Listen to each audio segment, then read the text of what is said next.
episode 14 of The Eldritch Podblast. I am Margaret. I am Jack. And hello, welcome to episode 14. Yes, episode 14. It is an action-packed episode, if I Is do it? say so myself. Is it? Today, Okay. I better... we bare-knuckle fight on camera. we better live up to the hype. I know. Watching You're people, setting us up for a bit of failure there. people are like, This is action-packed. "Ew." Everyone's like... It's just two fat We're- nerds sat, Are we watching the same thing? sat at their dining table talking about D&D. How are you doing? I'm great, I asked thank you how you're doing You asked today. me. I'm great, thank you. I am Good. ready for an action. I'm ready for an action. I'm fucking non-stop. It's going to be a roller coaster. Oh yeah. Just buckle yourself in. How are you? How is everyone? I can't speak for these people, but Mhm. I'm good. That's great news. Yeah? Hope you're all good Yeah. as well. So, anything you would like to update the people on? There is one thing. Yes. A few episodes back, I can't remember. Remember that we said that Margaret's bad at estimating. So- Oh my goodness gracious me. I banged my mic with the sweets. It, I went to the shop you did. and I bought loads of sports mix, And my request. and I bought more sports mix than probably fits in this jar. So I had Yes. to have my fist in going Did you? I Yeah. didn't know this. But I've counted them. You've counted every I've single counted one. every single one that's in here. How long did that take you? I don't want to talk about it. Oh, fair enough. You know what? Fair enough. I have to be honest. I have already eaten one. Yes, but that's still in the number. Yes. Oh, it's still in the number. Yes. And you ate one? Yes, still in the number. Got you. Understood. So yes, if you don't have the context of what we're talking about, a couple of episodes ago, we were talking about guesstimating something. And I said that I have absolutely no perception when it comes to a group of things. Yeah, you know when you go to a fair and there's Yeah. that massive jar Guess and the they're like, gumballs. if you can guess how many jelly babies are in the jar, you Yeah, get the yeah, jar yeah. of jelly babies. I could never win. Yeah, I Margaret could never simply win. could never. It's like Margaret couldn't tell you how many feet we are away from each I other. now. couldn't. But, I don't know to the exact, but I would guesstimate about 4. I think it's probably No? We're closer than that. I would say. Then again, I'm 5'1", Yeah. and if I laid down right here, Yeah, you'd be like over here. yeah. I would say it's about 3 feet, Okay, maybe. So, hey, So you went a million I miles wasn't. away. I wasn't a million miles away there. No, that's No, fair. we say watch this be categorically like 1 foot. And there's like residue on this jar, and I Yeah. just want you to know Yes. there was marshmallows in here before. And before that, it was hot chocolate. And before that, there was dog treats. It got well cleaned out It's- before there was any hot chocolate in between the two. There's still some hot chocolate remnant. Yeah, in hot it. chocolate and marshmallow, sort of like that dusting that's on marshmallows. Yeah, That's what yeah, you see yeah, around yeah, here, yeah. just in case. But there's it's nothing not wrong like with that. you know, I'm down with that. I'm It's not fine. like- I'm fine to have that. it's not anything like Oh. explicit. You know. Yeah. What are you thinking? Get So- your mind out the gutter. I want to hear how many you think Yes. is in this jar right Yes, now. please. Shall we do this together? Comment down below how many you think is in this. Yeah. Give it. Hold on. And don't watch and then comment. Pass the jar and- to me. Yeah, So, see, have a little. Get your hands on it. Go on. let's have a look around, shall we? Yeah, have a little look around it. So, Yeah, I bet you that made it really helpful. I bet you. do you want a shot from? I bet this time now they're gonna know you've made it too easy. So There's a little note from the dog walker on there. oh yeah, bully's trait. Bully's treats. Okay, so So you've had a good look. you have a guess. I'm gonna have a good look. Let me know in the comments what you think it is. All right. Wow. I don't on. know. Go on. So there's at least 50 in here, Okay. right? There's at least 50 in here, Okay. without a shadow of a doubt. Okay. I couldn't tell you much more than that. Okay. Take it away. So it's a number in excess of 50. It's definitely a number in excess of 50. Okay. Go for it then. So I'm gonna just stab in the dark here. Yeah. And I'm going to say 280. Okay. No, Okay. I always go too low Okay. with these things. Okay. I'm gonna say more than 300. Okay. Is that your final answer? Do you want a specific number? No, I'd say between 280 and 315. Okay, so a number between 200 and 300. I did tell everyone in the comments that they had to pick a specific number. But you get, no, you're not on the podcast. Margaret's on the podcast. I'll complain about it if not. She gets a number range. Well, realistically, the range is anywhere between 50 and 315, I reckon. No, I think maybe that's too high. I think maybe 315 is too high. Okay. So is it 280? I'm tempted to pull it down. No, yeah, 280. I'm locked and loaded. Are you sure? It's 280. Okay. Sports mixture sweets in there. Okay. Yep. There is 205. You were in the right hundreds. I was in the right hundreds. You were in the right hundreds. Do you know what? When you said, "Oh, there's 50 in there," I was like, at the beginning, there was 50 in. There was just over 50 in each packet. Wow. I see. In each packet of sports mixture. You know what? I think had I consumed a packet of sports mixture beforehand and taken note of how many were in the packet, I might have been able to. Well, that's why I didn't let you look at me pour them out. More of an idea. But yeah, see, I look at that and I'm like, there is definitely more than 50 in there. I mean, at the very minimum. I mean, yeah.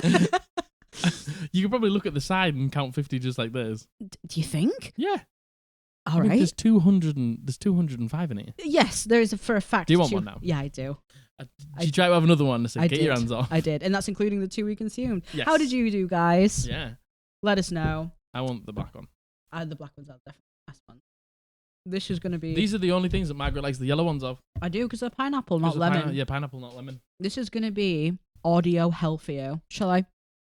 Yeah, we'll give a little trigger warning to the ASMR haters out there. Sorry, that's probably absolutely vile to you. Margaret does that into my ear. I do. Constantly. You know what? Eating these was a bad idea. We've done it now. Mm-hmm. We're in it now. Sports mixture. I don't think I did too bad there, actually. Do you want to know what? The fact that you were in the right 100 was quite good. Yeah. That's better than usual. Overreaching still. Overreaching, especially with 350. When you started to go like, no, it's over 300, I was like, okay, here we go. Yeah, I'm impressed with that. You were only what? 80 off? 75 away? Yeah. You could have said any number there and I would have been like, yeah, that's how far I was away with You were 75 away. Pretty good. 280 to 205. Thank you. Yeah. So you were like just over one packet of sports mixtures over. Yeah, which, when you put it like that, maybe isn't great. But... I mean, it's not that bad. I thought you would do worse. Thank you. Do you want to know what? When you said there's definitely over 50, I was like, there we go. She's going to say like 70 or something. Definitely over 50. I could gauge that. Well done. Thank you so much. I'm very impressed. Please let us know. Let us know what you did below, please. Shall we move on to the next thing we would like to talk about before the episode actually properly starts? Yes, absolutely. So, what could this be? I'd say maybe about a week or so ago, we got a message on TikTok from one of our mutuals, and she has an art account. I knew of some of her work because she has some mods for Stardew Valley. Yeah. And she owns a small Etsy shop. Yeah. And I don't know if you know this about us. We also own a small Etsy shop as well, where we sell like all sorts of D&D stuff. We sell like notebooks, planners, stickers, etc., whatever. So we have a big soft spot for small businesses. Small businesses. We know how hard it can be. Yeah. And we know starting off how tough it can be to just gain a bit of traction. Yes, absolutely. And she messaged us, and her name is Ida, and she just said, "Hi, we're mutuals. Thank you for the kind comments about my art. I was wondering if you'd be interested in just trying out some of the things I have and seeing what you think." She was honest. She said, like, I don't have the budget to pay you because I am a brand new business, which she is. Yeah, so this isn't paid. No, this isn't paid. Yes, these were absolutely gifted to us. Yeah. And we had a conversation about it, and we said, yeah, absolutely. We'd love to help. So she said she started her shop because she didn't have money for fancy 3D D&D props, but wanted cool things for her game. So she made some. A lot of people are like that. They want cool stuff for the games that they can give out to players. That's why we started our shop. Yeah. And she has a whole range of things, but the things that we requested were the potions. So we got them here to show you. And we've got them. So there's one here that we've made into a sticker. Yes. And I've put, I don't know if you can see. Yeah. I've put some. Yeah, the potions at the either. Put some on my drink bottle because I love them. They aren't the primary focus of what they actually are. Basically, what they are is, go on, shall we show them? Yeah. Wow! Look at them! Wow! So these here these are the. I think you're holding up the 2 health potions. Yes, I'm holding the health potions. So that's standard, greater, and superior, and supreme. Yes, I've got greater and superior here. Yeah. So that's what they look like. Yes. And here, I have some extra ones. So here I've got the potion of giant strength.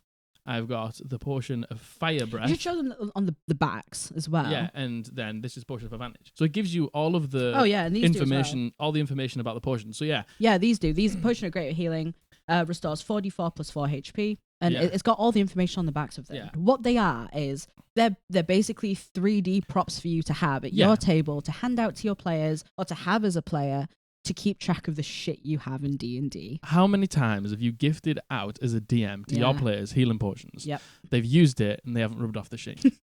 Yeah. Or they've and gotten then magically, and they haven't written it down. Magically, or they've forgotten they've got it, and they don't know. They've just got.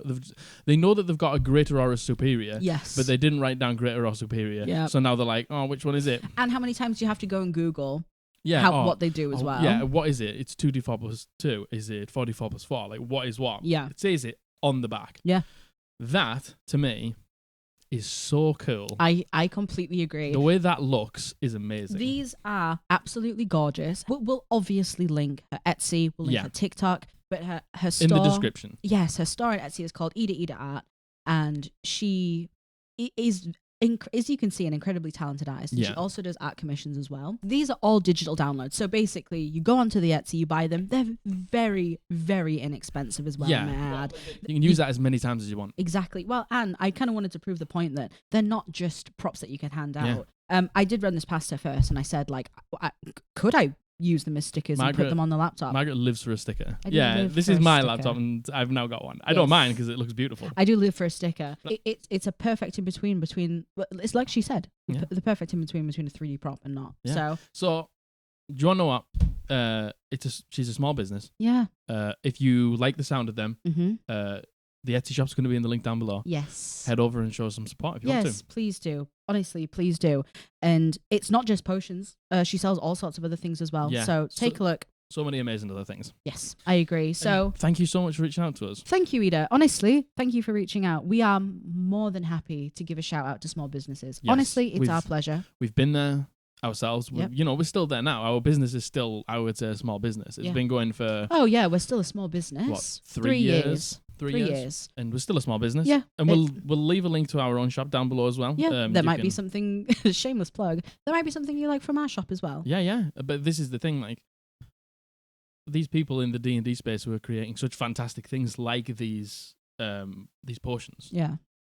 Why wouldn't we shout them out? Yeah. Why wouldn't we do that? I agree. I completely agree. I have no qualms with shouting someone out for free. Me neither. I've been there. We've started up a business. Yeah. And to get traction at the beginning, it's tough. Even if one person goes through and buys. Yeah. We support each other here. Yeah. We support artists. We support small businesses. So absolutely. Yeah, please check it out. The link is below. Okay. So we finished last episode saying we were doing advice, and these were all submissions as well. And we were doing advice, and we were doing Am I the Arsehole submissions. We ended up basically just having the last episode is just the advice and leaving. Yeah, it went on a little longer than we and leaving the Am I the Arseholes here. Now, the day we're recording, it still hasn't gone up, so we don't know what your feedback is if you would have preferred a longer episode. Yeah. So again, by the next time it comes around, we'll know. Yes. But for now, we would like to do some more submissions. Some more Am I the Arsehole submissions. And at the end, we played a little game a little while ago where we guessed the D&D races and subclasses. That was so much fun. It was so much fun, and we just thought, why not? That's the perfect. Start with some Am I the Arseholes and finish with some guessing. Yeah, just a little bit jaunty today, aren't we? A little bit silly, a little bit goofy. Yeah, is that what we are? Action packed. Oh, it's action packed. It's silly. It's goofy. And it's goofy. What else can it be? It's betrayal, plot twists. Oh no. Who knows? ASMR. We've got it all. You had a little bit of ASMR. We've got it all. So, without further ado. Yes. Oh, well, no. I would like to say thank you for the submissions. Oh, yeah, absolutely. Like, we got we couldn't even fit. We've got 2 episodes worth of your submissions. We couldn't even fit them all into last episode. Yeah. Do you know what I mean? Unbelievable. The fact absolute that craziness. the fact we have enough submissions to be able to do 2 episodes. We said it last time. We'll say it now. You guys are fueling this podcast. Yeah, we love you. This is amazing. Thank you. Thank you so much. And thank you so much for all of your incredibly sweet, kind comments. Yeah. Over the last month, it's been... We say it every time. It's been amazing. Yeah. So. And, there's so many people who are like, we love your podcast. Like the positivity and things like that. And, when we started it, that was sort of the only goal. We were like, we want to sort of build a space for everyone. And the fact that you guys are, here. Here and understanding what we always wanted to do. Yeah, you're completely like, it makes us feel good, and we just really, really appreciate the fact that you're engaging with it and you're enjoying it. Yeah, and you're all so down to be positive. You're all so down to be supportive of one another. Inclusive. And that's all that matters to us. Yeah. So let's keep it up. Let's keep it up. Let's keep it up. We love you all. We do. We love you very much. Thank you for being here. Right, now tell me about some assholes. Let's do it. Action packed. It's action packed. Action packed. 20 minutes in and we haven't got to the first subject. Okay, so the title is Not Letting the Chaos Unfold the Way Other Players Were Setting It Up To. Okay. Now, this is a submission by Prairie. Gorgeous name. Yeah. They go by any pronouns, so we'll just say they, them. Okay. So my name is Prairie, and I use any pronouns. No one has ever made me feel like I have been the arsehole after a session, but I can recognize in my own self after the fact that I can fall into a huge trap of metagaming. Very self-aware of you, Prairie. Yes, very self-aware of you. I am one of the more experienced D&D players at my table, and I also consume a lot of D&D actual play media, as does my DM. Our table consists of our DM, the most experienced, myself, a player who has played a few combat-heavy, low roleplay campaigns, a player who has played a few sessions here and there, and a first-time player. Okay. So you've got a good mix. So you've got a good mix. Yeah. You've got experience to brand new. Yeah. It's cool. It's cool. During an arc of the campaign when we were in the Feywilds, the Queen of the Fey offered our party a deck of many things as a reward for slaying a monster. Nice. Out of character, I was familiar with the deck of many things, but none of the other players were, and their characters started pulling out cards at random and excitedly pulling more than one card. Oh my goodness. Now, listen, if you guys know a deck of many things... That is chaos. Yeah, that is absolute chaos. But kind of exciting at the same time. Yes. Do you want to know, there's something about the deck of many things. Like, even if you're an experienced player who knows exactly what's in there, there is no bigger excitement than being like, yeah, but what if I got Wish? Yes. I know that, I could, like summon some sort of shadow demon that can fucking, like, can't even be, that automatically hits me every round. I could get Wish. But I could get Wish. So, look, I'm a bit of a chaos gremlin, and I don't think I could... Yes, you are. I don't think I could not pull a card. The one campaign we did get offered the deck of many things. We took every single card. There was a limited amount of cards. Yes, the DM did take out some of like the worst ones and basically gave us a selection. Yeah. And he expected us to take... One. We took... All of them. Every single one. Yes, we did. So... And it was a similar situation because we didn't know what was in it. We were new players and we didn't know. Had we known, you probably would have still pulled all of them. I still probably would have pulled all of them. So, I got really stressed out because I didn't want anyone to accidentally obliterate their character out of existence as they didn't know how bad the cards could get. Understandable. I discouraged them from pulling too many cards and my character flat out refused to draw any cards. But then when the other players insisted I needed to loosen up and have some fun, I decided to draw just one. Everyone reminded me that the one flaw of my character is she is reckless, thrill-seeking type of a character, and she would have no in-character reason to be so hesitant. I tried to reason that because my character was a warlock who hated and mistrusted her fae patron, she would be wary of taking a magical item from fairies, but my character had been really risky in the past, so the logic didn't really stand up. I mean, I feel like you could be literally torn in that moment. Your character sounds like they would be torn in that moment. Yeah, of course. I ended up pulling a good card and everyone else drew good/ultimately harmless cards. Cool. It wasn't until I tricked an NPC into pulling a card from the deck and she got her soul ripped out of her body that the rest of the party realized just how serious the deck was and how it was really reckless for them to have drawn multiple cards. After the session ended, everyone was looking up the meanings of all the cards we hadn't pulled, laughing and saying things like, "Can you imagine if X character had pulled Y card?" Or, "How chaotic would it have been if this card got drawn?" It made me realize that while, yes, my hesitance prevented any of our characters from dying or having something terrible happen to us, I still wonder if I might have overstepped and prevented something truly hilarious or game-changing from happening with my overly cautious metagaming. My character probably would have just taken a card. She wouldn't have had any way of knowing what a deck of many things was, and it was probably way out of her character to be so cautious. Everyone still had a good time, but I worry that my metagaming held my character and everyone else's characters back from making the decisions their character would make in that instant. While it's nice to know a lot about the game, I sometimes feel like it's hard for me to sit back and let the other players at the table make decisions that I might see as mistakes without stepping in and wanting to share the things I know out of character. So am I the arsehole for not letting the chaos unfold the way that other players were setting it up to? Or is the fact that everyone did still have a good time and all of our characters lived to tell the tale enough to make up for my out-of-character, unsolicited advice? Prairie, I think you're being a little bit harsh on yourself. I feel like you're being really harsh on yourself. I feel like there's nothing, there's nothing wrong with an experienced player not telling a new player what to do. Yes. Like, that's where it oversteps the lines. I agree. I do not like that. I agree. You learn the lessons the hard way, in my opinion, in D&D, by getting things wrong. But those are the lessons that you remember, because sometimes they can be hilarious. And yes. Yes. You didn't tell them not to. You didn't be like, no, you can't do that because this can happen. No. I mean, they even say, although Prairie does say they go by any pronouns, but they do say, I discourage them from pulling too many cards. It doesn't sound like you flat out said, no, this is a terrible idea, don't do it. It's a very different thing from out of character, knowing what going like, that this could like just kill you, right? Yeah. Do you know what I mean? Like that is a bit of a fun stopper. Yes, but, I agree. Just saying, like, what if there's something dangerous in there? Yeah. That isn't being a fun stopping metagaming piece of shit. I feel like what you did was probably responsible. And it could have potentially gotten out of hand and the chaos could have unfolded. But I think there's a healthy balance, and I feel like that was it.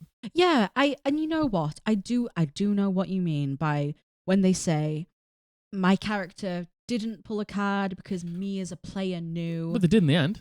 But yeah, exactly. You did in the end. You let loose. I think you're being self-aware enough here. Yeah, definitely. I think a lot of the problems with these Am I the Arsehole submissions is the person sometimes isn't self-aware about what the part they've played in this. At all. It's all the other person's fault, and they haven't looked at themselves. Yeah, and I think, Prairie, you've obviously thought about this a lot, and it's something that weighs on your mind. And I'm telling you, the fact that everyone did have a good time. Everyone pulled a few, if not multiple cards. Yes. And the thing is, it does, like, your character sounds like they would have a reason to not pull a card. To be mistrustful of your fair patron. Yeah. To then go to the Feywild and be offered a deck of many things from somebody there. To me, that doesn't sound at all like your character was. Yeah. Like, your character can be reckless, but, be hard on those morals. Yes.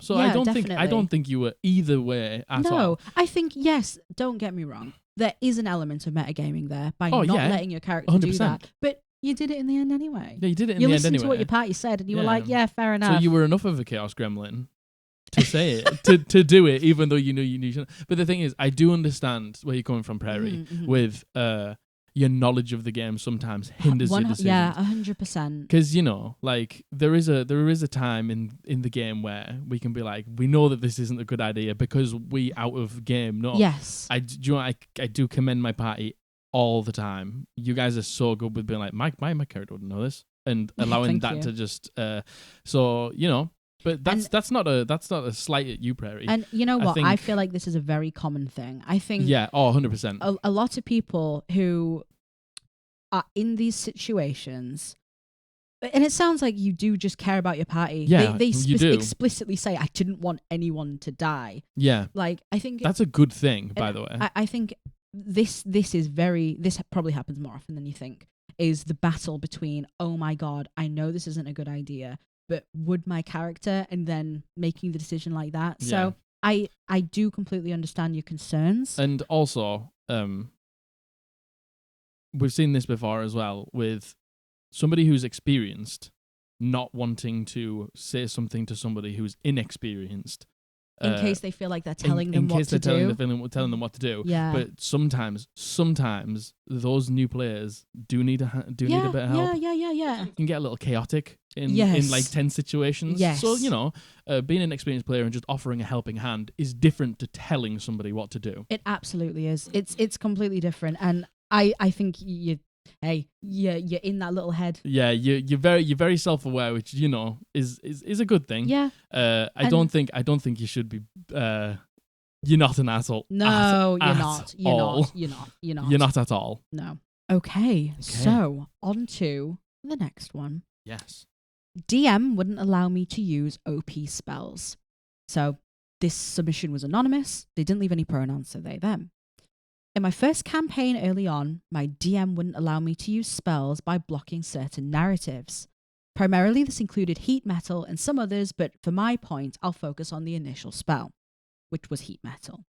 Each time I would use the spell on a weapon or armor that had metal, he would extract explicit details to formulate a reason as to why my spell didn't affect a creature. For example, the warrior's sword has a wooden or leather hilt. The knight's armor is covered by a large black cloak that is covering him from head to toe, or has cloth under his armor, or the animated armor is magical. I brought the issue to his attention as I began to feel targeted. Other instances included creatures that had complete immunities to my few spells like psychic damage, vicious mockery. Okay. I tried to discuss with him privately at first to see if we could get a better grasp of the descriptions or how the mechanics worked with certain spells. He then stated that he read online somewhere that the spell was broken, so he was trying to politely circumvent it altogether. Okay. Then, after I brought up the issue at the table, for which we resolved as a group, I feel he used his creative powers to punish me for vocalizing my problems, as he used rust monsters in the following session at a party of level 3 adventurers that began to eat away at my, and only my, armor until it was completely useless. No other member in our group was targeted during the fight, and I am not frontline fighter as I am a bard. Am I the arsehole for bringing this concern to the group? There's a PS. This was resolved a long time ago within the group, and the DM did apologise. Okay. Though he does still say I should take some blame for choosing an OP spell. And they're talking about heat metal. They're talking about heat metal here specifically. I don't think in my life I've ever heard anybody call heat metal OP. an OP spell. Like, do you know what? I don't think there is that many OP spells. There is one. Go on. Oh, I know exactly what you're going to say. There is one, and I don't even think that it's OP for the reasons it's OP. It's a little spell that all of you may have heard of first level spell called Silvery Barbs. That is, a crazy spell, and I don't even think it's overpowered. It just, in my opinion, it shouldn't be a first level spell. It should be a second or higher level spell. Yeah, and this is coming from experience because my druid Willow in his previous campaign had silvery barbs, and you fucking hated it. Yeah, but I think, but I wasn't like, no, you can't pick it. No, and you never punished me for using it. No, I would never punish you for. I just, in my honest opinion, I think it should just be a slightly higher level. Yeah, and you know what? Had you have actually come to me and actually explicitly said, like, this is too powerful, I don't like using it, I would have just changed it. Yeah, but I didn't want to do that because, you were enjoying using it. And I was. Yeah, and at the end of the day, I think we need to, like, as DMs sometimes, I think we just need to just let go of those feelings. Everyone's there to have fun. And if your player's having fun casting heat metal on someone's sword and make them drop it. Yeah, which is kind of the main reason you would use it, right? Or like to try and like get them to take their armor off or something like that. It's a concentration spell as well. Yes, it is. It's a concentration. So, it's not like you just do it and then... It's a one and done type thing. Like every round, like spiritual weapon, it's going to cause damage. Like... Without it's a concentration spell. It's a concentration spell. I'm pretty sure it's either 2d6 or 2d8. I can't quite remember. I think it's 2d8. It's not like massive damage or anything like that. And, I think the fact that the DM then admitted saying, I read online somewhere it was OP, so I was just trying to politely... Did you? Like... I think your DM should have had a word with you about it before just obviously trying to make excuses as to why you just can't trying to use shoot your spell down every time. It's like, why would you being creative and not just being like, I blast something with this, and being like, I try and heat up their armor. Like that's such. Last night we played a game, and Abby, our newest player, she cast somebody was on fire because a fire elemental had like engulfed their space. So they were on fire and they ran out of the space. Yeah. She turned to me and she was like, "Could I use thaumaturgy to distinguish the flame?" Yeah, to distinguish the flame. That's obviously not a flame that large is not the typical use of the spell. But like, so I was like, all right, roll me a wisdom. Like, can you hone your magic enough? Are you at the point in your journey? Roll me, because she's a cleric. Roll me a wisdom check. She rolled me a 17. I was like, fuck yeah, flames go out. Hell yeah. Like, there's creative ways. Like, don't punish your players for being creative and thinking outside the box. You know, the heat metal is still a second level spell. It's a second level concentration. It's a second level spell. Concentration spell. Yeah, like, that's a big resource for your player to use and then for it to fail, because it will have to cast it and for the DM to go oh no, it's like a wooden hilt. Yeah, that would have still expended the spell slot. Yeah, how rubbish must that feel? Yeah, definitely, especially at level 3. Yeah, like you have two for second levels. 2 second level spells. Or 1 second level. No, you always start with 2 of the spell that you get. Yeah. And then you go up to 3. Yeah, that would have felt real bad. But the thing is, and then it gets a bit sour at the end. Yeah, I mean the question isn't an OP spell. The question is, am I the arsehole for bringing the concern to the group? And no, absolutely not. And it's not an OP spell. And the thing is, you obviously were being targeted. Yeah, like the DM confirmed 100%. You were being targeted because they didn't like the spell. But then to be targeted for then bringing it up. Yeah, I think, again, we don't know the context to it. There could have been a reason why you were being targeted by the monster that we don't know. That maybe you didn't know at the time. Or maybe you haven't disclosed. Yes, you know. Yeah. So the last bit is kind of a tough one, but if we're going on the basis that you said something and then suddenly your character was targeted and only your character, that does feel real bad. But no, you were not the arsehole for bringing it up. Absolutely your DM, if they had a problem with anything you had, they should have come to you and said. I don't really like that spell because every single, like, we live in a medieval time where all of the soldiers wear armor and you're going up only against the soldiers. And like, because, you know, if you've got something planned, like I remember when we went into a vampire arc last campaign and Josh's paladin, without knowing, he was always going to do a lot of damage because he was paladin going into a vampire arc. Yes. But then he bought loads of holy water. He didn't even know you were going to a vampire arc. And, you know, at that point I could have gone, well, Josh is literally melting every single vampire and, you know, it's tough for me to balance. But do you know what? Josh came out of that arc and was like, that was fucking amazing. That was the best. He was like, I felt so strong in there. And we still talk about it now. Like, you know, like, don't punish your players for that. No, I completely agree. I think, no, you are not the arsehole. You're... Heat metal doesn't do that much. I can't get over the fact that they said that heat metal's overpowered. Yeah, and listen, don't go online and read someone's opinion about something and then try and force it on your players without having a conversation. It just needed to be needed to be a simple conversation. A simple conversation. Yeah, it really did. And no, you're not the You're not the asshole at all. No, you're not. Sorry that happened. Yeah, that sucks. Yeah. I'm sorry. Okay. Next. Hashtag heat metal's not overpowered. Hashtag justice for heat metal. Justice for heat metal. Justice for grub. Oh, justice for grub. Justice for grub. That's a throwback to like a handful of sessions. Yeah. But literally last night, one of our friends commented on the video just with hashtag for grub. Hashtag justice for grub. So, okay, the next one. Yes. The group kicked me without having a conversation with me. This was submitted by Anonymous, and they are they, them. Okay. I played with a group for about 6 months, and the DM apparently sent private messages to everyone individually asking what they thought of me as a player. They then kicked me without having a conversation with me. They just said I was detracting from a healthy table and that I hadn't done anything disrespectful.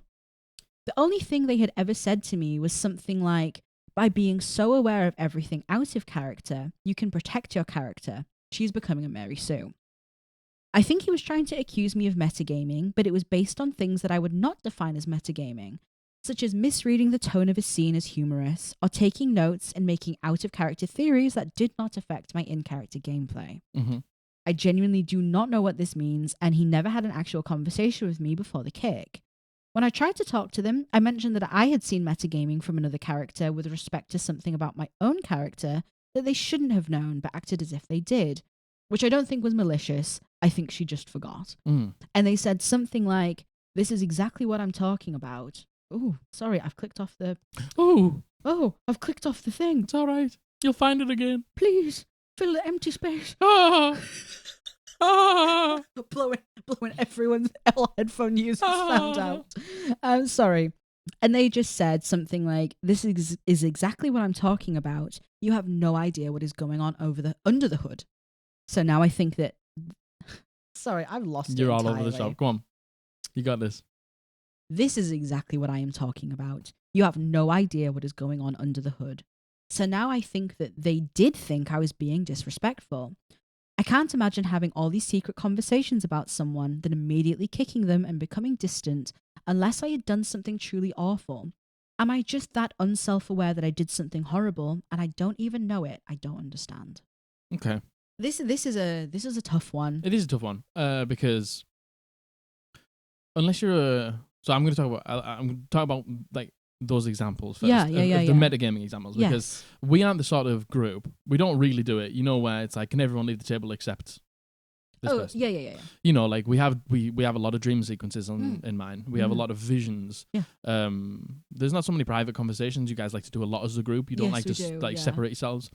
And you know, like, you all know information about each other as people that your characters do not. Yes. Sometimes that can slip by accident. Yeah, it does. Like, one of the characters can be like, oh, do you remember when this happened? It's like, you don't know that. Yeah, exactly. But it's not malicious. No, it's not. And to be honest, I think the example that OP gave when they said another character, another player was doing it, they even said it wasn't malicious. No, because it's not. Like, you know, you get a lot of information in D&D, so much that there's usually note takers. Yeah. So, you know, like, if you have a vision, Abby might be writing it down. Yes, well, because, I also take a lot of notes. I note everything down. And sometimes you can just forget. Yeah, absolutely. What you know and what you don't know. Yeah, absolutely. How many sessions did this person say that they played with this? 6 months. They played with them for 6 months. For 6 months. Now, again, we don't know how often they played, but that 6 months is still a decent amount of time. To be kicked. Without a reason. Reason after 6 months. Now, OP, you did say that they gave the example that you were detracting from a healthy table. You hadn't done anything disrespectful.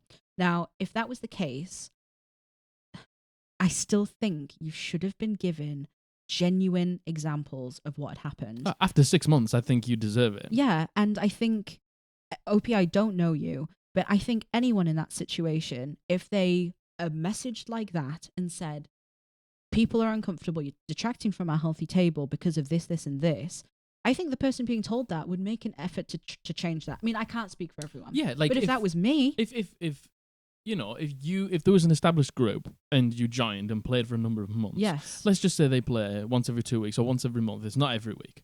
So they've had 6 to 12 sessions. Yeah.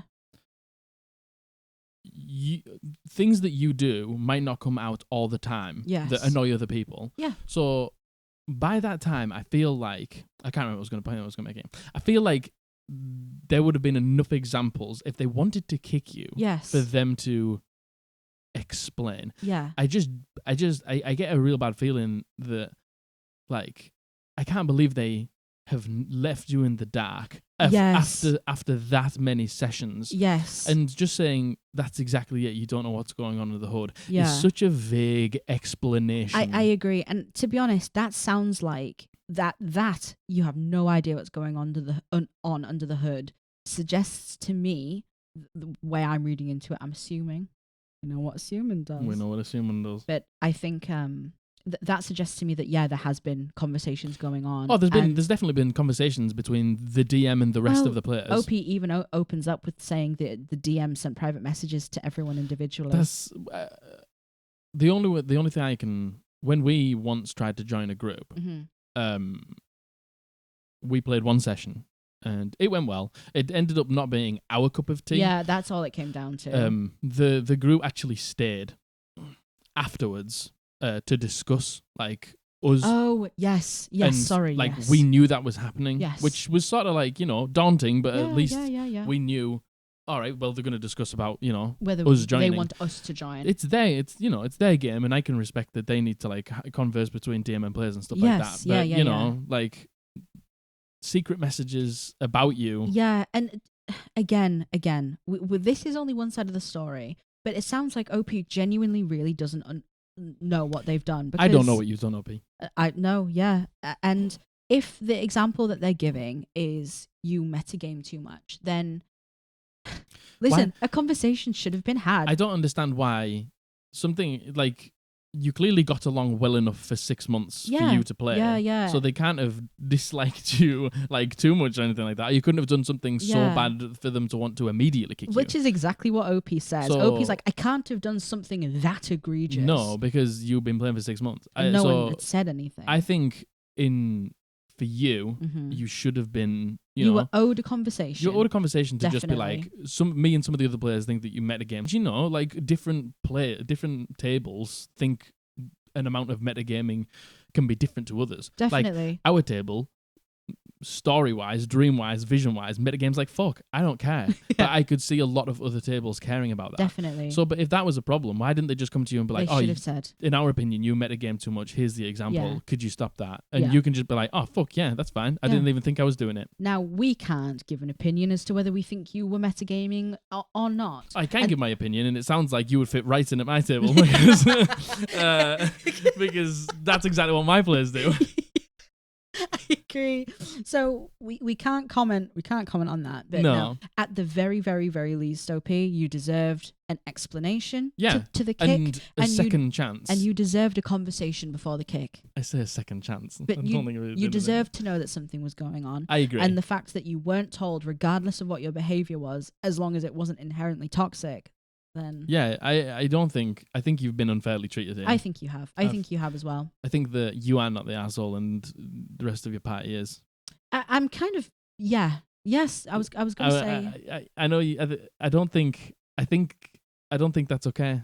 I don't think that's acceptable. Yeah. To kick somebody after 6 months without a reason. Yes, I agree. I think there had to have been a reason. That's asshole behavior. Yeah. Because do you know what? Even if there wasn't a reason and they just preferred it before you joined, they should have said that to you. Yeah, I agree. I don't want. We don't really know the full story. But you would deserved an explanation. Oh, you deserved an explanation regardless. No matter what the reason was. Yes, I agree. Not the asshole. I decree. Oh my goodness, we can't even. We can't even refer to the Reddit because these are all submissions. These are all submissions. Yeah. Okay, so on to the second to last one. Fourth. Why do I always complicate this? I mean, if you lose count, second to last is a good way to indicate. I did lose count. But you are only counting to 5. Yeah, well, that's a chore for me. Yeah, I understand. There's not a lot going on. There's a lot of pressure. Yeah. Stop pressuring again. Yeah, guys, come on.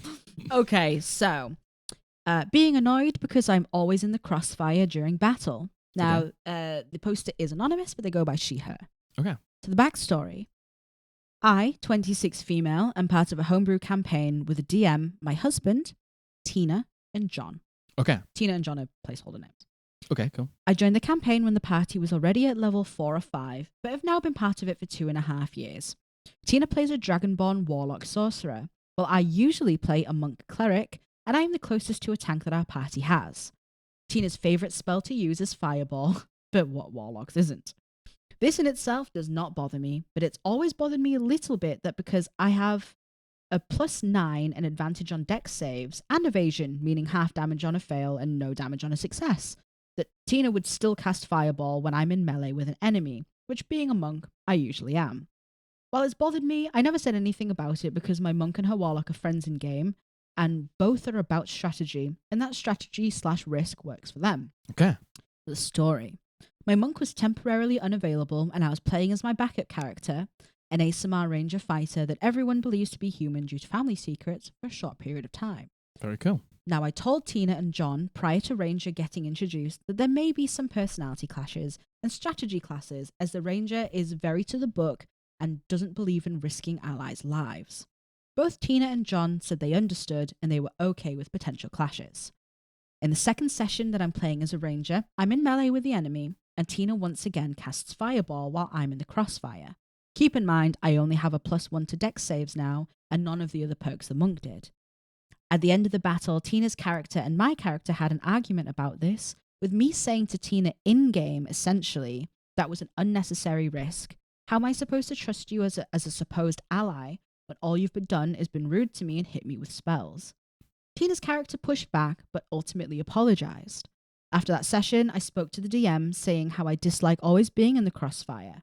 He asked me if I wanted him to say anything to Tina, but I said no, feeling like that point had already been made. Mm-hmm. Then 2 sessions later, in another fight, two sessions later, another fight is happening. Okay. And I'm just under half health when the turns are John, Baddie, Tina, and me. I was confident that I'd be able to make it to my turn and heal myself before dropping to 0. Okay. The baddie does some damage to me, but I'm still standing. Then Tina goes and casts Fireball again on her turn. I fail the save and drop to 0 HP. Tina and John have no distance health spells left, so have to finish fighting before they come heal me. They're ranged and I'm melee. So I have to do 1 death save, and I fail it with a nat 1, putting me at 2 out of 3 fails. I get revived, and my character rips into Tina's character once again. I get really worked up by it, as I wouldn't have nearly died if it weren't for Tina. Tina was saying it was the only way we'd win, and was very unapologetic. After this session ended, I told the DM I can't take being in the crossfire anymore. DM said he'd speak to Tina with me. When he did, Tina was saying that I was being unreasonable, not understanding strategy, and being rude to her when she wanted me to see reason. The DM has sorted it out now, and it's fine mostly, but I do still wonder if I was being unreasonable for getting upset and worked up by it. What do you think? Okay. This is a confusing one, really.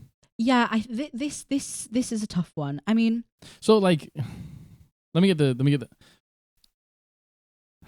So if you're a sorcerer warlock, if that's your tactic, why don't you just take careful spell? Why don't you just take careful spell? Yeah. If there's only if your friend's in there and you're casting Always. fireball, always in there, just take careful spell, burn 1 sorcery point, and not hit your friend. Yeah, Especially if they're almost dead. Yeah. So yes, So, I know that that's not the point of this, but I think No. if we're talking about strategy, which Yeah. you guys say quite a lot, clearly do, yeah. and Tina likes to do it, just take careful spell and just burn 1 sorcery point when you do it. Yeah, I agree. And you know what? The fact that beforehand, when OP was playing her monk, and Tina it's still playing the same warlock, like they came to the agreement that it's worth the risk. It's worth the risk. If your spell save DC's like 16, 17, something like that, because and the monk's got +9 and evasion. Yeah. You know what I mean? Like a failure's half damage and a success is no damage. Yes. Like that's a great tactic. Now That's a cool tactic. I agree. Absolutely. And it would be so thematic for you to, like, as a monk, to like dancing around the flames of the fireball. Yeah. That would be sick. Hell yeah. I agree. And then, to be fair, when OP then changed to the Ranger for that brief period of time, saying to the group, there's going to be some changes. Yeah. Fair enough. And listen, I don't think Tina should have used a fireball spell when they knew that you were on 1 HP like you were going to get caught in it. Like the first one, you know, like it could be your character's adjusting to a new character. And, you know, like after that fight, coming to each other and being like, we don't play like that. This, like, my character doesn't like that. And having that argument could actually be, like, thematic in character. And, you know, it sounds like you did squash it and Tina said sorry and you moved on. But for them to then just fireball you when you're on low HP in, like, 2 sessions' time. And being like, it was the only way. Do you have, Tina, do you prepare nothing but fireball? Which is a tactic, don't get me wrong. I have all of these 2nd and 1st level spell slots I can't use because I prepare only fireball. Like, you know what? I think I slightly disagree with the point you just made there about the conversation in character. Okay. I do think, OP, you said you previously had an issue with it when you were playing your other character, but you didn't say anything because you'd kind of worked that out. So there was kind of like a bubbling there of not enjoying it anyway. Yeah. And then when it happened, it obviously bubbled over naturally.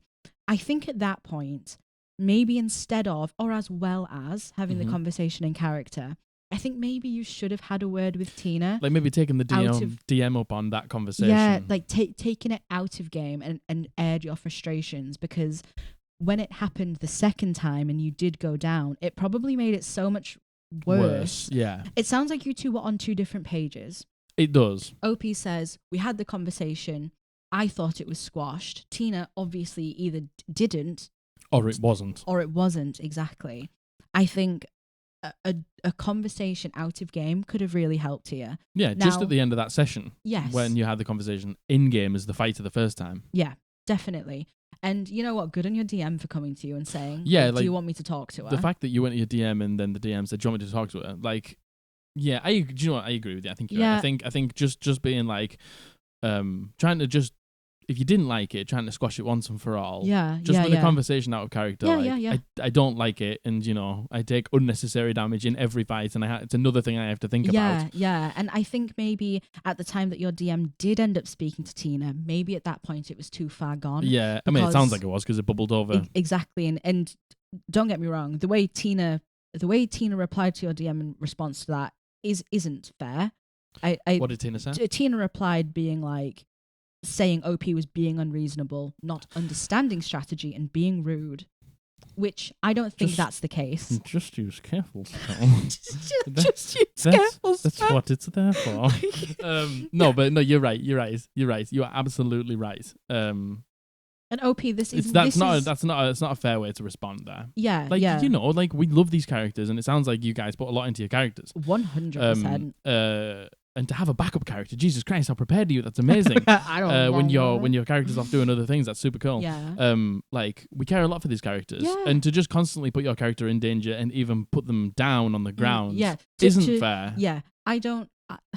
Friendly fire isn't good, in my opinion. It's a very grey area. And to be fair, it sounds like you had your issues with it, but you did sort them out, kind of. Yeah. But the question OP asks, was I being unreasonable for being upset and getting worked up about it? No, of course not. I think you maybe just could have said something a little earlier, but being upset, you have the right to be upset. If someone's constantly, I would be. Oh, if someone was constantly casting fireball on my character, and then I changed to a non-dex based character, and then we are throwing hands, and then going down. We are, yeah. And it sounds like Tina knew that you were low. And still did it anyway because it was the only way. Tina, you had other spells. Come on, you don't prepare just fireball. Fireball is simply not the only way. Yeah.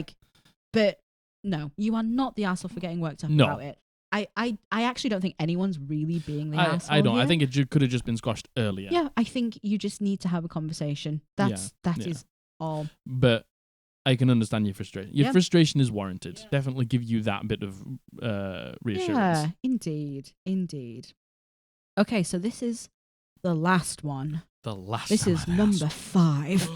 I said the number. Well done. Thank you. Were you looking at the spider that was on the ceiling there? I saw it when I looked back. I was just stretching my back. This old back. Honestly, old bones of mine. When we have to pause in between filming because our dog is very needy, literally we go from sitting like this to being like this. We just shrimp out. Oh man. All right, so shrimp time, baby. Oh hell yeah. So, villains only campaign. Okay. They open with hi DMs. Thank you. Thanks to assume I'm a DM. You've been a DM before. Yeah. You're a very capable DM. Yeah. Hi DMs. Back when the pandemic first started, also this was an email. This was an email submission, so they haven't specified pronouns or name or anything like that. So we'll just say they. Yes. Back when the pandemic first started, I joined an online villains-only campaign. Okay. Which, to be truthful, should have just been a morally grey campaign. I created a character that, unbeknownst to me, the DM had set up to have immediate, deep conflict with another player in the game. As in, my sworn enemy, who had committed a genocide, was the girlfriend of the other player. Okay. My whole backstory was that my character was hunting her down and my DM had killed her off before the game even began, unbeknownst to me. This animosity bled over out of the game. The game was rife with major issues that I won't deny I contributed to. We just didn't click, especially after the whole backstory reveal 5 games in.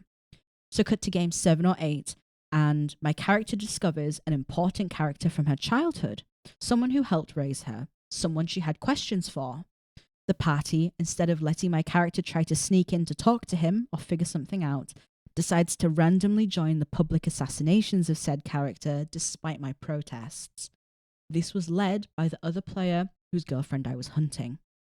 This moment of my character seeing their important backstory person and then the party deciding to join this random NPC who we had just met and killing him took about 5 minutes. I immediately told my DM I am now past my point of comfort and quit mid-game after the assassination. But I am still haunted by this question. Was I a bad player? Was I having that moment where I thought I was the main character and made it about myself and not the group? Fucking hell. Man. No.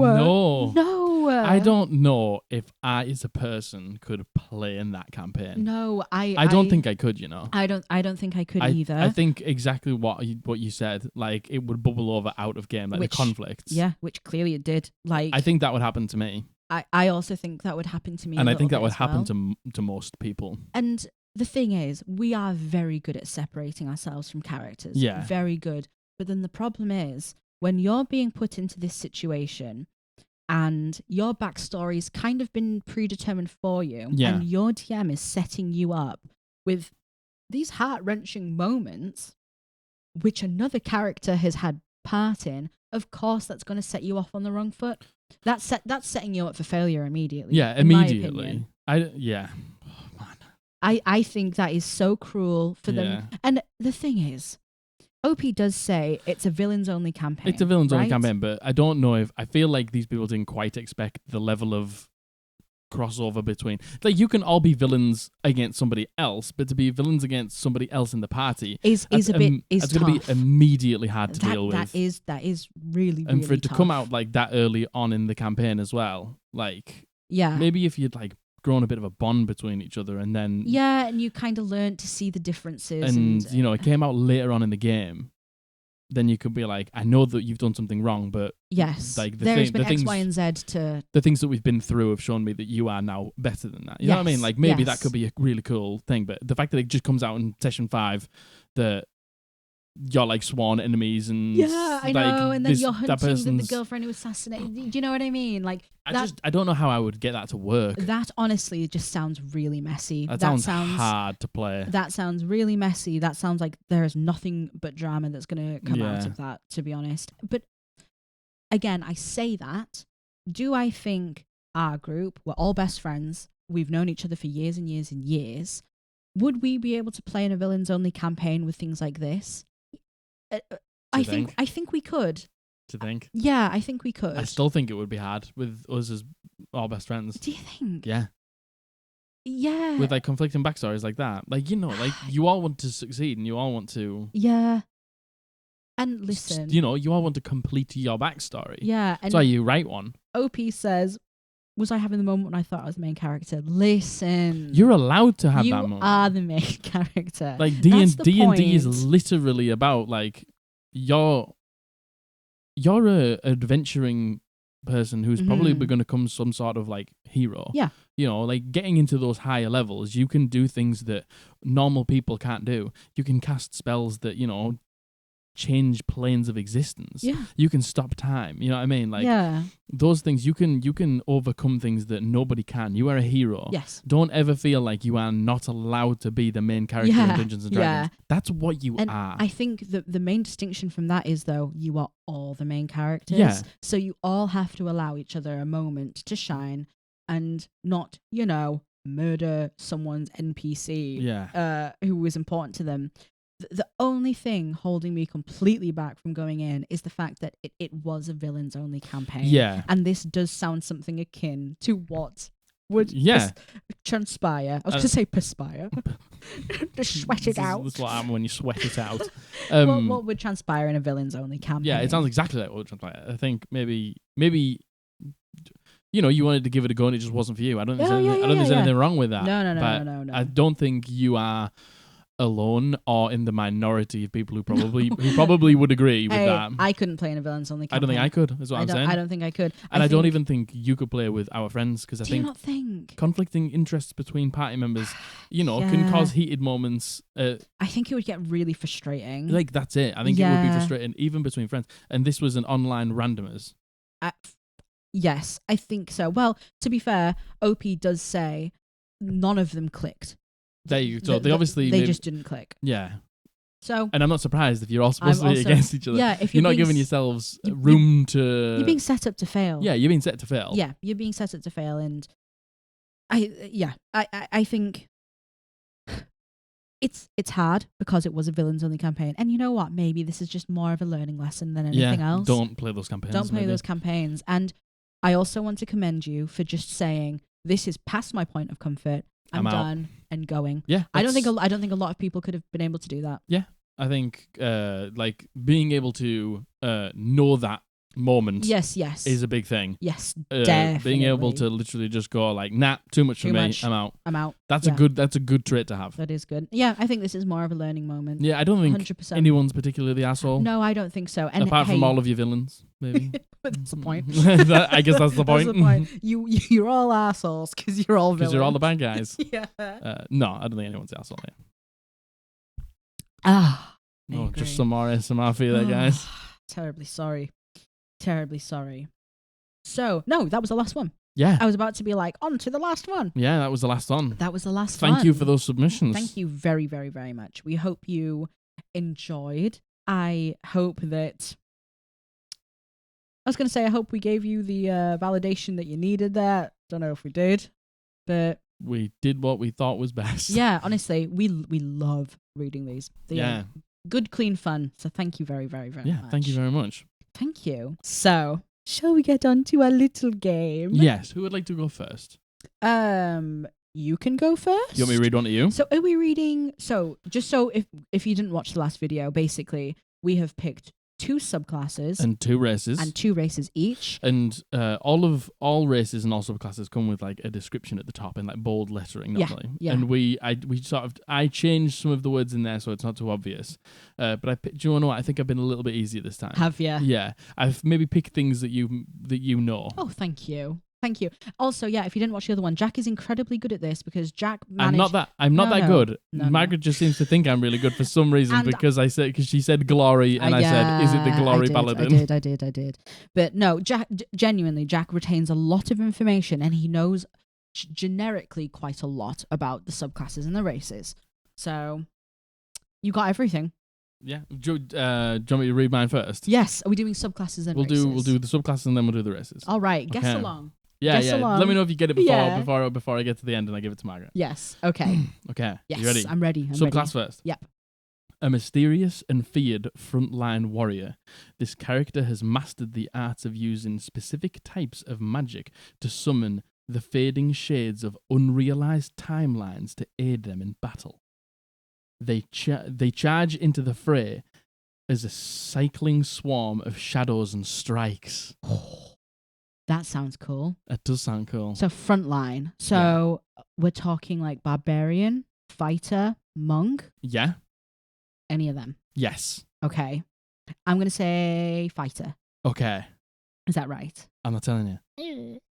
And they use magic, so they're up close. Okay, let me just read that. A mysterious and feared frontline warrior. This character has mastered the art of using a specific type of magic to summon the fading shades of unrealized timelines to aid them in battle. So they summon. Am I on the right path with saying summon? Yeah. So they're an frontline warrior who summons. Yeah. And you mentioned shadows. Yes. Is it a shadow?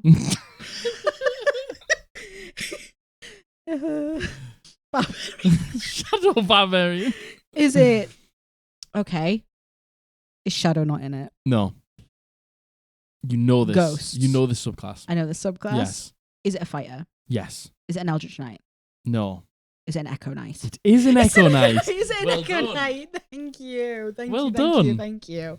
Oh, thank you. Thank you. Josh played an Echo Knight. And he did. It's extremely cool. So yeah, I didn't realize it was described like that. Well, yeah, because really cool. So the bits that I took out is obviously it's from Explorer's Guide to Wildmount. Yes. Because it's a Matthew Mercer one. And it's the Echo Knight. So my tongue was just out for ages there. Did you see that? No, was it getting dry? Yeah. It's dunamis. The magic that they use is dunamis. So that's what the Kryn use in that. So, there's the The Dwendalian Empire. Forget everything you've ever known. This is the Dwendalian Empire. Like Dunamancy? Yeah, Dunamancy. Like what Essex has? Yeah. Yes. So the Dwendalian Empire and then the Kryn Dynasty. Yes. The magic of the Kryn Dynasty. Yes. I haven't watched all of it. I haven't watched all of it. So okay, that's really cool. Cool, isn't it? That's awesome. I really like that. I love the way that was described. Yeah. That was awesome. Okay. You got that really quickly. Well done. Thank you so much. Okay, my first one. Okay. Subclass, yeah? Subclass. Most folks are happy to welcome this character into their midst, and this character uses it to their advantage. They appear to be like any other of their type, sharing news, telling tales to the audience they gather. But in truth, it teaches that they are wolves among sheep. They use their knowledge and magic to uncover secrets and turn them against others through extortion and threats. There's more. Okay. I should have, you know what? I should have done what you did and took out the bits I did. Yeah, I just changed the words that I don't want to read. I just turned out. Didn't do that. Okay. Do you want me to read a bit more? Yeah. Many other of this type of class hate this subclass, Okay. viewing it as a parasite that uses the reputation to acquire wealth and power. For this reason, this character rarely reveals their true nature unless they must. They typically claim to follow something else or keep their true keep their true nature secret in order to better infiltrate and exploit royal courts or other settings of power. Is it a bad? It is a bad. Is it the Whispers bad? Yeah! It's the Whispers bad. How did you get that so quickly? Do you want to know at the beginning when you were explaining that? I was like, ooh, it sounds like it could be an assassin rogue. Like, infiltrating, because they can like take a few days and like completely change their appearance and things like that. So I thought I might have been it, but no, yeah, cool. That's how cool is that? It's cool, man? Cool, isn't it? In fact, they're like sneaky little snakes, and they're like shunned by the other bards. Yeah, the other bards hate them, and cool. they're like a wolf among sheep. How cool is that? That's really cool. You got that so quickly, Jack. Thank you. I like how when I get it quickly, you're like, yeah. When you get it quickly, I'm like, Okay. My next one. Yes. I think this one will be an easy one for you. Okay. All right. Okay. What should we have? Categorically no idea. What should this podcast go on till 3 hours? Because I don't know. You or someone from your lineage has been exposed to the concentrated magic of the moon. Sorry.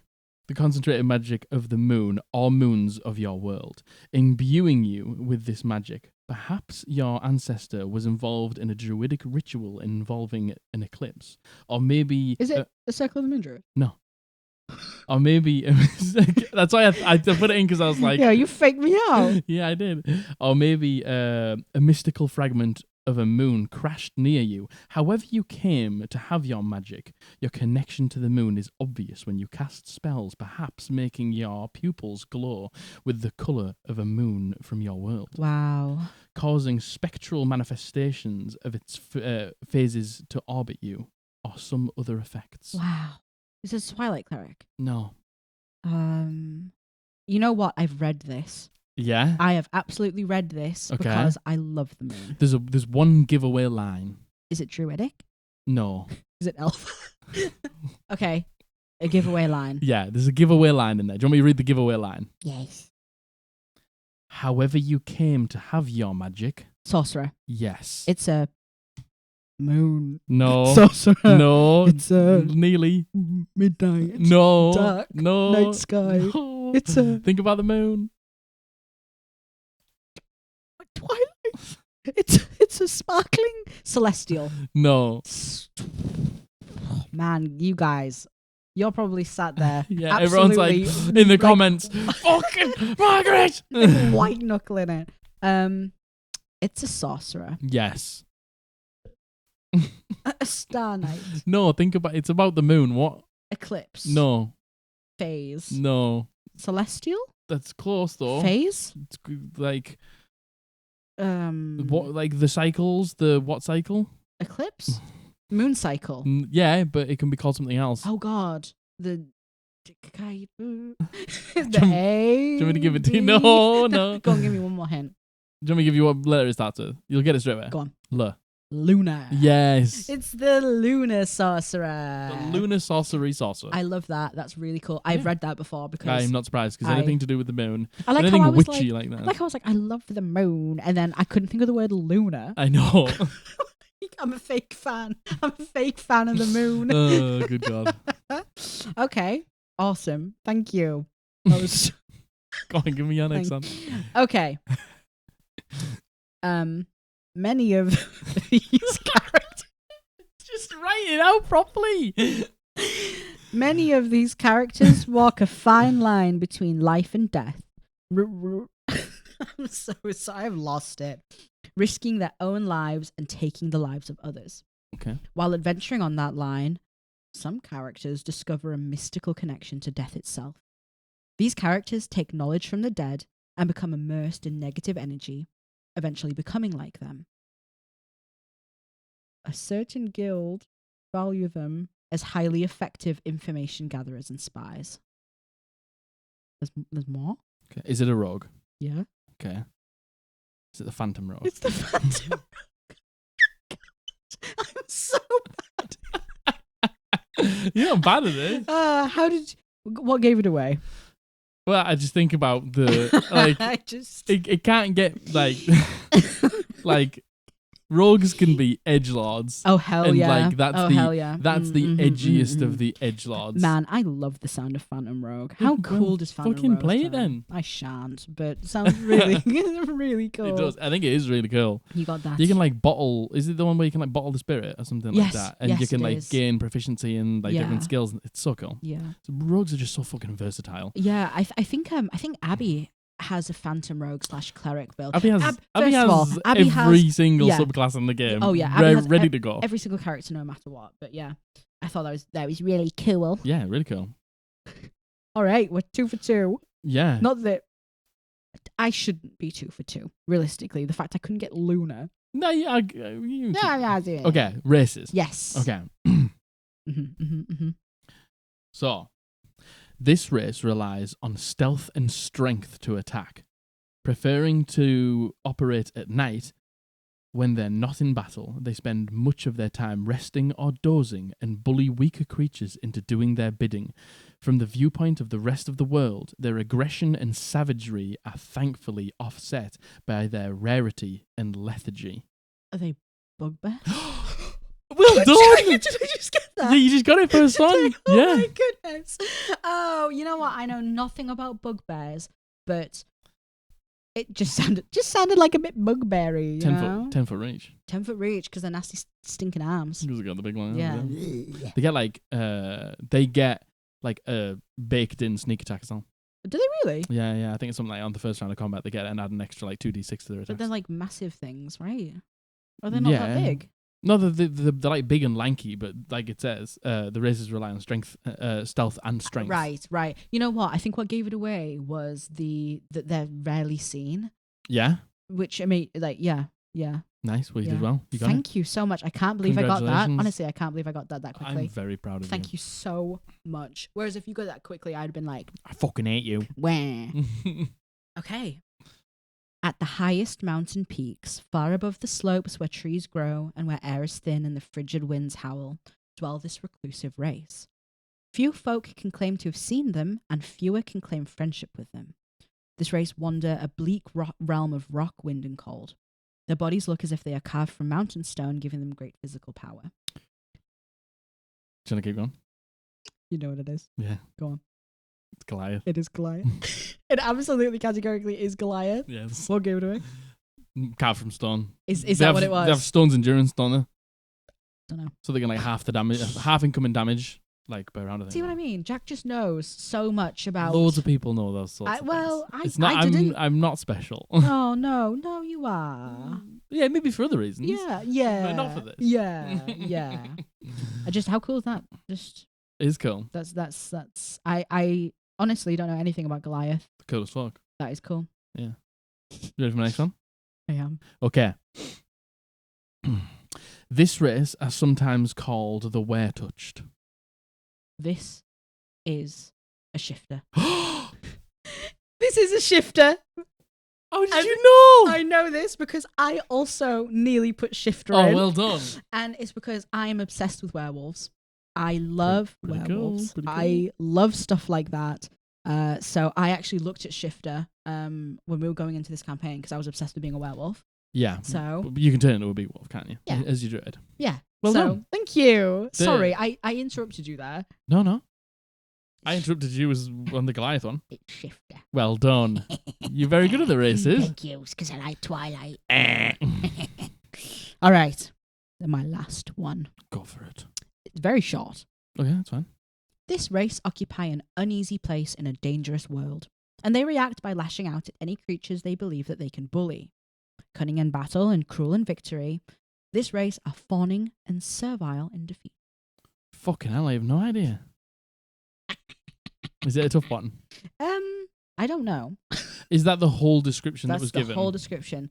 So, do you want any hints? Read it again. They occupy an uneasy place in a dangerous world. An easy place in a dangerous world. Okay. And they react by lashing out at any creatures they believe that they can bully. They're cunning in battle and cruel in victory. And they are fawning and servile in defeat. Okay. I'm going to need some... So it's not like a standard race. It's Okay. not something that's like... It's not a standard race, but you can play as one. It was in Volos. Volos Guys to Monsters. Mm-hmm. Is it the Duragar? No. What It's is not. it? Do you want another hint? Yes. Little. Deep Gnome. No. Oh That's my like, god. I don't even know if it's We've in got him Volos. on the ropes, lads. We've got him Little. on the ropes. Goblin. Yeah, it's Yeah. a goblin. I should have got that. I should have got that. Why? That I feel like that is so nondescript. Yeah, cool. Nice. Yeah. Goblin. Nice. That's what it is. Just thought very short, but just thought that was just a little cute one. That was a good one. Little goblin. Well done. I think we both did really well there. Yeah, we did. You did really well. Thank you so much. Apart from Lunar Sorcerer. I couldn't believe you didn't get Lunar Sorcerer. I can't believe I didn't get the word Luna. Luna. What on earth? I'm pretty sure you've read about the Lunar Sorcerer as well. I have. You literally said, I've read that description. I have. It's because I remember why I was looking now, because I was so obsessed with being a werewolf going into this campaign, right? Yeah. I looked at anything that had like correlation to the moon. And that's kind of why I ended up being a moon druid. Yeah. Because at the minute, my character's kind of going through a situation where she really struggles to control her primal instincts when she wild shapes into a wolf. Yeah. And that's kind of the closest to a werewolf that I've gotten so far. Yeah, you could literally be a demon, a blood hunter. Yeah. Of the The order of the lichen, lichen. Which I sort of. considered as well, but I just, you guys know me. I just love druids. Just loves druids. Just love a druid. I don't think you're going to play a druid next campaign, though. No. I think we've discussed this, haven't we? I think I'm going to play a monk next campaign. Yeah. I do like monks, and I think that's what's in my... I'm excited to run a monk backstory. Yeah, or maybe a fighter. I do like the idea of I like fighter as fighters well. as well. I think I've come to the conclusion that maybe spellcasting is not for me. You just sort of like to get up there and fuck shit up, don't you? Yeah, I do. Which is totally fine. I think, we said maybe a good mix would be a hexblade. Yeah, something that can like gish it out. Do like What does gish mean? Gish like spell and sword. Oh. That's like a gish type character. So you could play like a swords bard, or you could play a hexblade, or you could play a blade singer. Yeah. I think I really like the idea of All three of those are pretty good. Yeah. Or like to a lesser extent an Eldritch Knight, but that's like quite primitive in terms of what you can do with the magic. Yeah. Just fucking sick subclass though. Yeah, listen, I like to have my cake and to eat it. Yeah. I like to be able to do the spell stuff. I like to be able to do the melee stuff. Yeah. I like to be able to do both. Blade singer really excites me. Yeah, well, you tried to play a blade singer in my yours, campaign, and then I quit six weeks ago. It doesn't matter. So It doesn't matter. yeah. I think that just about does it, you know? That does about does it. I think it does does. about does it. That does about does it. Does about does it. Yeah, we're kind of full of fuck in this episode, to be honest. It's been good. Good fun. It has been good, clean fun, I would like to say. So once again, thank you so much for all your submissions. Yes. Honestly, again, I know I said it. I'll say it again. You guys are keeping this podcast alive. Yeah, like, it's great picking stuff off the internet, but if we can help like the people who actually watch this podcast, if we can like help you through any situations or like let you know if you're being an asshole. Yeah. I don't think any of them particularly were, to be fair. But it's nice to have stuff coming from you guys because I imagine you want to watch those things. It is. So, yeah, I enjoyed that. It was really good. I enjoyed that as well. Honestly, I think my favorite thing is going through submissions because I love it. It's great. Yeah, I think you said it in last episode that being able to kind of react in real time. Where like you're asking a question literally a week before, and then we're answering it the week later. Yeah, some of the ones we're getting off Reddit are sometimes like 6 years old. Yeah, like it can be years old. Yeah, years. Yeah. So yeah. It's good, clean fun. And once again, I would like to say thank you very much to Ida for sending us her amazing, lovely, wonderful potion cards. Yeah. They're amazing. They're lovely. We can't wait to use them. Link is in the description. Yes. To both Ida's shop and our shop as well. Yes. Go check them out. They're amazing. They truly, truly are. And if you enjoyed this, please leave a comment. A like. Canthrope. I love werewolves. I love werewolves. Love a werewolf. Comment if you got anything to say. Yes, we love having a chit chat. Give it a like. Hit the bell notification so you know when we've uploaded. We upload every Monday and Thursday. Yep, but every Monday, every Thursday, we are here and for you. If you like what you heard today, subscribe. Yes, please. Hit that subscribe button. Please, God. Please. Please. Well, we have been the Eldritch Podblast. Thank you very much for joining us. See you in the next one. Bye.